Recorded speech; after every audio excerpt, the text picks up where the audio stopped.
guys, ayan, medyo busy pa ako. Ang dami kong tupiin. Ayan.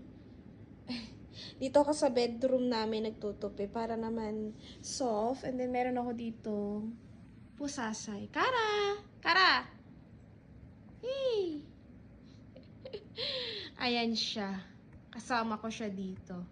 Yan. Dami kong tupiin. And then naglalaba pa ako nito guys. Maglalaba pa ako. Nakasalang pa yung labahin ko sa washing machine. Then, ayan, magtutupi.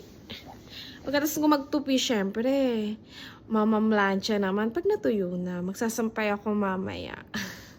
Sabay-sabay, no? And then, habang ginagawa ko to dito sa bedroom namin, kasi mas gusto ko siyang ginagawa dito, nakaupo ko dito sa aming kama, yan.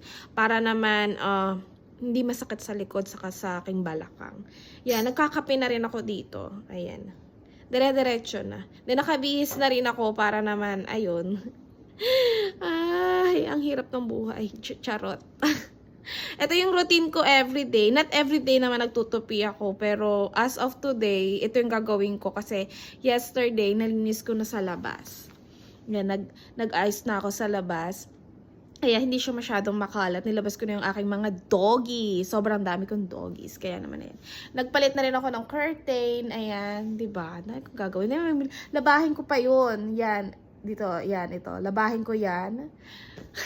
Sasama ko na lang din. Hindi kailangan sa paglalaba ng kurtina, lalo na may mga bilog-bilog, kailangan itatali nyo siya para hindi siya masira. Ayan, pwede naman siyang hand wash. Pero ako kasi, gentle wash lang naman siya sa washing machine ko. Hindi ko kasi kaya masyado kasi mababasa ako. Saka medyo marami akong labahin. Kaya naman guys, ayan, mamaya ko na kayo re-resbakan. Medyo busy pa ang person.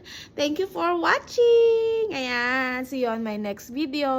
Bye-bye.